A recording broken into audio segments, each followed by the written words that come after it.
From WFRV TV, Local 5, serving Northeast Wisconsin, including Green Bay, Fox Cities, and the Lakeshore.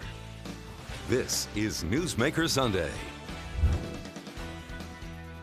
Good morning. Welcome to Newsmaker Sunday. I'm Tom Zalaski. Well, this morning we are highlighting a Lakeshore community that is making some big renovations to their city. You will also know the city for its big kite flying event over Lake Michigan, and also as the hometown of Local 5's Luke Sampe. That community, of course, is Two Rivers, and the man who knows all things Two Rivers, City Manager Greg Buckley. Greg, good morning. Good morning, Tom. So good to be here. Thanks for being here. Administrator in that city since 1995, almost 30 years here. Yes, 28 years. What was your professional and personal path to getting to where you are today? Well, I've been about 42 years now in city management. Out of grad school at Syracuse. My first job was in Grand Haven, a small city about the size of Two Rivers over on the other side of Lake Michigan. Sort of got bit with the bug of living on or near Lake Michigan in my time there. Also met my future wife, Kathy, and we just celebrated 39 years of marriage. And was in that community, then in suburban Chicago, in Oak Park as an assistant village manager. Over to Southwest Lower Michigan for 9 years in a small city called Buchanan. And then it was time to look for a change, and we said, you know what, we love Wisconsin. It sure would be nice to find a community on the water. Had not visited Two Rivers before, but it's worked out pretty well. Yeah, I'll say. Made the move and said, oh, this ought to be good for 5 or 6 years, and all of a sudden it's, as of this summer, 28 years. It's home, and it's where I expect within a few years here I'll wrap up my career and be able to enjoy continuing to live in Two Rivers. Great community. Raised our daughter there. She and her husband live in Manitowoc, just down the road, and we've seen a lot of changes in TR, a lot of good things happening, and enjoying every day of it. So all those positions that you had on the way up, now you're at the top of the heap here. In a very good place. What's the difference now that you're the boss in your daily activities, your daily responsibilities? Well, you know, it's still ultimately a lot of responsibility to the community, and enjoy very much working with the elected officials. We have 9 city council members, all elected at large. And but I think just being able to be part of helping a community realize its ambitions, making physical infrastructure improvements that will serve for the long term, there's a lot of satisfaction to be had there. And being fortunate enough to be there long enough to see the results, not just stir the pot and move on, but live with the consequences, good or ill, of what you've laid the groundwork for. So it's been a very enjoyable, very rewarding career, and I'm grateful for the time in Two Rivers. So you're pushing 30 years in that position. Yep. I imagine along the way you probably had the opportunity to move on to quote-unquote bigger and better things. There have been times, yeah. You stayed. Yeah. What kept you? Because you could be making a lot more money in a bigger position somewhere else. Yeah, but you know, with each of those moves comes upsetting your family, and comes an expense as well. And we just feel, and happily, the community and the councilors I've worked with have been happy with it. It's just been a comfortable spot, a good spot. Yeah. And still with its challenges every day, because as a community we've been through a lot, dealing with redevelopment challenges, some of the body checks that our area has taken with job losses with some of our traditional legacy employers. So there's been a new challenge every day. It hasn't gotten stale, and it's been enjoyable. Let's talk about your town. Two Rivers has had a theme of turning our face back to the water. Yes. To your waterfront. Tell us about that redevelopment plan. Sure. Well, you know, the town grew up along the water, and as our local industries grew and thrived, in some ways, while they were the economic heart of the community, they also created a barrier between the community and its waterfronts, whether it's the East and West Twin Rivers or Lake Michigan. Well, as we've seen some of those legacy industries depart the community, like in the case of Hamilton, or relocate within the community, like in the case of Eggers Industries, which in the early 2000s built a brand new plant, it's opened up that incredibly beautiful view again, created the opportunity to reconnect with those water resources. And you know, you see in so many communities the difference that urban waterways make. Green Bay, Manitowoc, Oshkosh, you don't have to go too far around Northeast Wisconsin, likewise around the country. So we've seen a lot of investment in the public infrastructure in those areas, adding amenities, improving public access. our real emphasis now, while those improvements continue, is on seeing new private investment along those river corridors and along the lakefront. Was there a sense, was there a feeling in the community that you weren't making the best, most efficient use of your waterfront, what you had there? Oh, most definitely. Yeah. You know, we go back to a harbor master plan that was approved in 2013, looking at areas that were already open for redevelopment, recognizing that the Hamilton facilities were soon to depart, and there was that recognition. And again, just scanning around us and seeing the amazing things that were happening in waterfront areas. Yeah. So, you know, it's a different focus. And as we've seen the shift now to more work from home or people being able to work where they choose to live, we think those amenities are huge and are only going to continue to help Two Rivers with its redevelopment. And you're making some serious investment here on that waterfront for infrastructure. 17th Street lift bridge, Coast Guard Park. Yep. Yeah, lift bridge, very important because that was our last lift bridge in the community. By replacing it with a lift bridge creates the opportunity upstream for waterfront redevelopment, for boating-oriented development. That was about a $13 million project completed a decade ago in 2013, but it was a big lift, and at the time we appreciated the federal assistance that came there. That is right at the midpoint of the former Hamilton site, 12.5 acres on the East Twin, where we continue in dialogue with the corporation that owns that, ultimately wanting to see it redeveloped. Coast Guard Park that you mentioned was a piece of city parkland literally falling into the river. The old seawall was falling, and I think our public works crews had dumped so much gravel there was probably a slope all the way to the bottom of the river. Now that's been replaced with beautiful new seawall, docking facilities, picnic shelter, and if we can do the public infrastructure around the harbor to that caliber, to that quality, I think that'll benefit Two Rivers for a long time to come. We are talking this morning with Greg Buckley, Two Rivers City Administrator. We have much more to come, so please stay with us.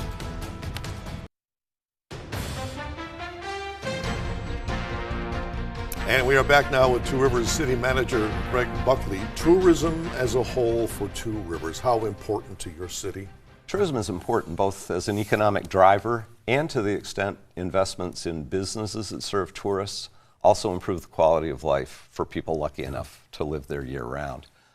Room tax is a good indicator of tourism activity, and I can tell you that within the past 4 years, we've seen our annual room tax collections grow from about $120,000 a year to close to $300,000 last year. We should exceed $300,000 this year, so that's better than 150% growth in about a 4-year period. Part of that I would attribute to a new 55-room cobblestone hotel downtown on the waterfront, which came online in 2020. Our other existing hotels, motels have continued to do well. We now number individual vacation rentals in excess of 60. So there are a number of individual VRBOs, HomeAways, whatever vacation rentals that people can book. So more people, in addition to the day trippers that we love from Green Bay and the Valley, coming where it's cooler by the lake, we are seeing more people doing long weekends or making Two Rivers their vacation destination. So that helps with other goals that we have in the community, keeping a vital, active downtown. To the extent you bring more disposable income in, people are spending that money, they can support local small business, and in turn those local small businesses are there for the enjoyment, again, of the permanent residents. Our beach has always been our calling card in the summer, but there's certainly lots of other outdoor recreational activities. Our trails, Mariners Trail, 6 miles along the shoreline between Manitowoc and Two Rivers. The Raleigh Point Trail, another 5 miles out through the state forest to the Raleigh Point Lighthouse and the lodge at Point Beach State Forest on Lake Michigan. So we're building on those trail systems, improving our access points for canoeing and kayaking the rivers, and I think having a lot more effective partnership with two amazing resources we have at Point Beach State Forest with 6 miles of unspoiled shoreline, and Woodland Dunes Nature Center, over 1,600 acres of ridges and swales from historic Lake Michigan's shoreline and some beautiful wetlands along the rivers. Very recently, within the last 3 years, we've seen development of the Vanderbrough Arboretum on a former golf course, Emerald Hills Golf Course. They've done a beautiful job with plantings and making that a sanctuary for migratory birds. So that outdoor tourism aspect is really picking up, and people are enjoying the, I'll call it ecotourism opportunities and outdoor active opportunities with biking, hiking.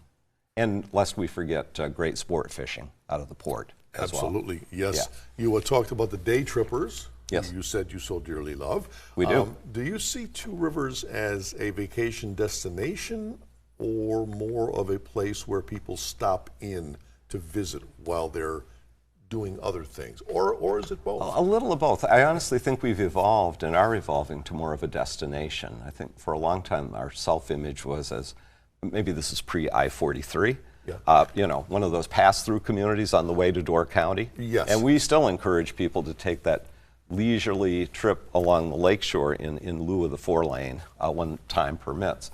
But no, we've come to recognize, by gosh, we're a bona fide destination in and of ourselves, and we warrant people investing their time spent there. But you know, if you want to enjoy us for a couple hours passing through, perfectly all right as well. Yeah, although you did say you've got 60 rental units there. We do. That's an awful lot. We do, and the city now requires licensing of those. That we hear from other communities they've reached sort of a tipping point with the number of vacation rentals in their neighborhoods. My perception, we're not there yet, but we need to keep an eye on that. Probably our most famous vacation rental, we do have a Frank Lloyd Wright designed house, Still Bend, which is one of the very few Wright designed homes that you can stay in overnight as a vacation rental. And that's on the East Twin River. It's gotten some very good national and global press for Two Rivers. Yeah. Let me ask you about the Wisconsin Shipwreck Coast National Marine Sanctuary. Yes. I mean, this has national implications. It does. There are now two sanctuaries on the Great Lakes, the Thunder Bay Sanctuary over on Lake Huron, and the Shipwreck Coast National Marine Sanctuary, which extends from the area of Port Washington to just north of Two Rivers, four-county area. And the primary communities in that area, Port Washington, Sheboygan, Manitowoc, Two Rivers. And you know, our communities were lake-faring communities. We grew up around these water resources. Heck, you know, before any European settlers arrived, of course, it was Native Americans and birch bark canoes plying the waters. But the Shipwreck Coast Sanctuary really tells our story. As maritime communities, there's an incredible wealth of shipwreck history. Some of the most famous wrecks on the Great Lakes are off Two Rivers, off Raleigh Point. The Rouse Simmons, the Christmas tree ship, the steamer Vernon, which sunk off Two Rivers, and there's a burial, a common grave for 7 of the victims who were unclaimed. The community put up a monument in our old cemetery. Yeah. So it tells the story of our history, and we think there's great educational and great tourism potential with that designation. And those 4 communities, as you know, fought hard to get that. Get it. Yeah. They did. All right, we are back with Greg Buckley. Right after this, everything Two Rivers. Stay with us.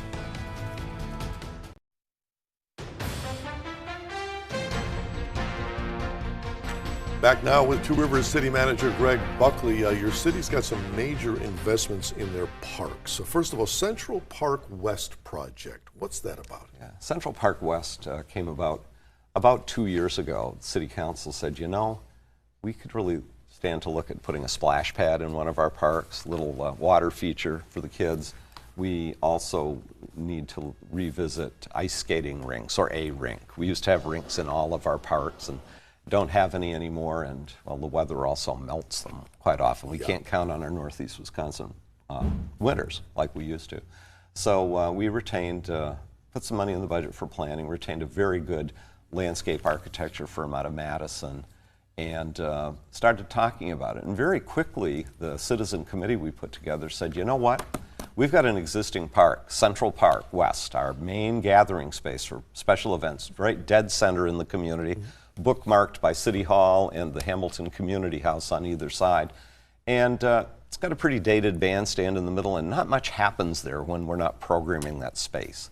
So quickly that evolved into a pretty ambitious project, a lot more ambitious than anyone thought going into it, of recreating that central space, not only with a new performance stage, but with an area where synthetic ice could be installed, a water feature, We dubbed it Central Park West 365 with the idea of emphasizing that area as a year-round center for events.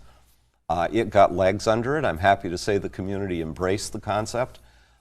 We came up with an initial estimate of about $1.6 million for the project, and City Council essentially said that's good, and we're with it, but we're with it more to the tune of $500,000. So committee, you need to get out there and fundraise, to which the committee and myself and staff said, yep, we'll get her done. This is Two Rivers, and embarked on that fundraising. So with an initial $500,000 commitment from the city, we went to the West Foundation of Manitowoc, which has generously supported a lot of good things in our two communities. They committed $300,000 to the project as a challenge grant, so that got us halfway there. And then we embarked on fundraising for $800,000. We've met and exceeded that goal with some major individual sponsorships that I'll just touch on. The Schmidt family, Mayor Jim Schmidt, his brothers, cousins, extended family, stepped up, committing $100,000 for the new band shell, which is named in honor of the Schmidt Brothers Quartet, originally from Two Rivers. Local Rotary said we're good for $65,000 for the synthetic ice skating loop. Dave Waggy and Sandra Merzine, local couple involved in manufacturing in the community, said $60,000 for the water feature. We're good for that. And so on. A number of major commitments. Bank First for the plaza outside of the Park Pavilion. We now have new public restrooms and a multi-purpose room in a beautiful building in the middle of the park. And you're showing here the dedication weekend, probably 100+ members of the extended Schmidt family. Sure. There's the former mayor. Right yes, there. Exactly. So it's been a beautiful community project. We dedicated it in late July. The park has been packed for lots of special events, and until the weather turned cool very recently, every time you drive through downtown, you'd see little kids enjoying the water feature as well. Sure. You made some improvements to Neshota Park as well. Yes, Neshota Park, our crown jewel, has not only the half-mile of Lake Michigan Beach, but it's about 50 acres altogether. This year, the City Council in our capital budget committed $400,000 for a new destination playground. That's going in on what was the infield of probably the prettiest and most unused ball field in town. Equipment will be going in starting later this week. There's a dedication planned in October, and that will be a fully handicap accessible brand new playground at the heart of Neshota Park. Wow. Very excited about that. Those are quality of life investments, and yeah, visitors might enjoy them, but they're enhancing the quality of life for folks that live in town every day. And we want to offer for all generations, those young families that we need more of, for our seniors, everyone to get out and enjoy what Two Rivers has to offer. We are back to wrap up with Greg Buckley right after this, so stay right there.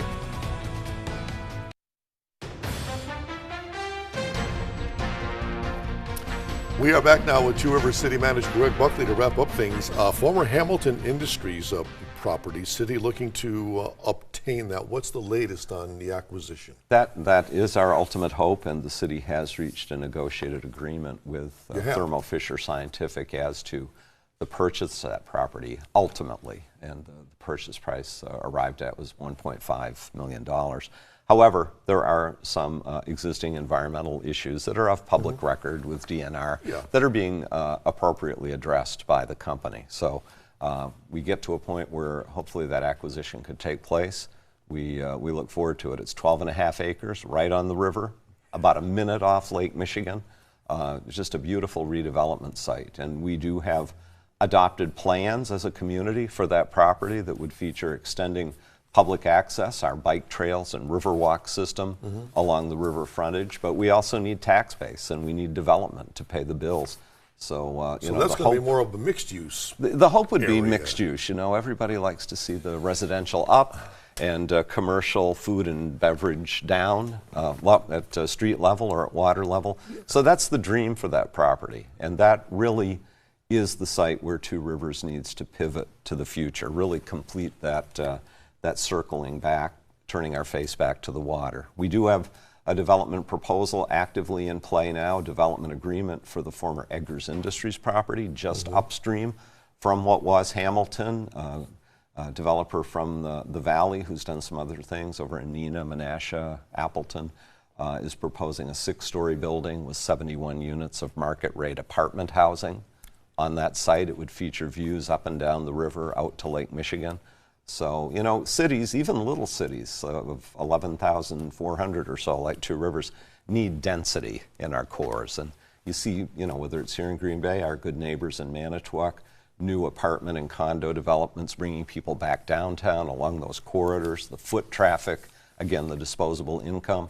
So that's what we would hope to see, a thriving, active downtown and waterfront, maybe not dominated by manufacturing. We still love our manufacturing, but it tends to be in industrial parks, but filled with people enjoying that beautiful waterfront setting and making the local economy happen. I've got about a minute here. Your PR people have pushed Two Rivers as the cool place to be. Yeah.